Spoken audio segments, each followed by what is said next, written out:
I would rather die 1,000 deaths than betray a friend. These are the last words of 21-year-old Sam Davis before he hung at the gallows at the hands of the Yankees. This is his story, and it has to be one of the most heart-wrenching stories of the war between the states. Sam was one of the most daring and intelligent members of what was known as Coleman's Scouts. This was a Confederate reconnaissance unit that frequently slipped behind Union lines to gather information. His keen mind and ability to blend in made him an invaluable asset to the Confederate cause. Keep in mind, too, Sam was just 21 years old at the time of his death. He was a young man, but he had already experienced quite a few horrors of this war. He was at the Battle of Shiloh, and if you know anything about that, it was an extremely bloody battle that included 3 days of fighting with 11,000 Confederate casualties and 14,000 Yankee casualties. Sam was experienced, to say the least. At one time, Sam actually found himself sitting across from the very man who was hunting his Union, General Grenville Dodge.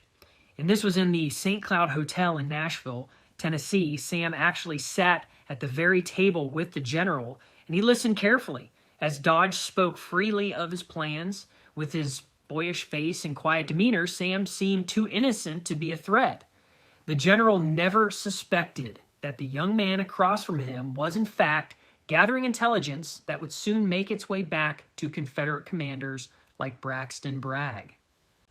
And this was not unusual for Sam. Many times he and his fellow scouts risked their lives moving through enemy territory, relaying messages, and providing critical information. But in November of 1863, his luck ran out. He was captured near Pulaski, Tennessee, and Sam was in full Confederate uniform. Now, this is a crucial detail. According to the rules of war at the time, a soldier caught in uniform was to be treated as a prisoner of war. Spies, however, faced execution. So really, what's about to happen to Sam was unlawful. Despite wearing his uniform, Union authorities accused Sam of being a spy. They found dispatches in his possession, and with no desire to recognize him as a legitimate soldier, they sentenced him to death. But he was offered a chance to save his life by doing one simple thing: reveal the source of the intelligence. But Sam refused. He had days to sit on this information too, and at one point, the very man, his commander, which ran Coleman's Scouts, was actually in the same jail as Sam.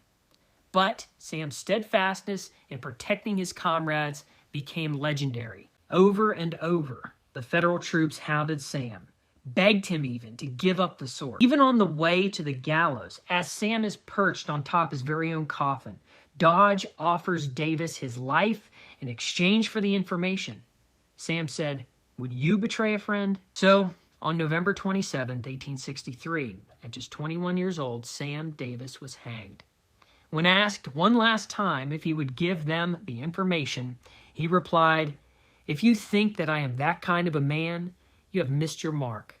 I would rather die 1,000 deaths than betray a friend or be false to duty." Sam had quite a lot to live for, too. He had a lady friend back home which he intended to marry after the war. But can you imagine if we had those caliber of men today, like Sam Davis? Known as the boy hero of the Confederacy, his acts of bravery and selflessness live on. And I don't think there's another scripture verse which sums up his case better than John 15:3, which states, "Greater love has no one than this, that a person will lay down his life for his friends." If you like this video and you want to hear more great stories like this, go to Confederate Shop's YouTube channel. And if you want to support my work, please visit ConfederateShop.com and check out our wide selection of historical reprint books and Confederate merchandise and flags. Thank you for watching.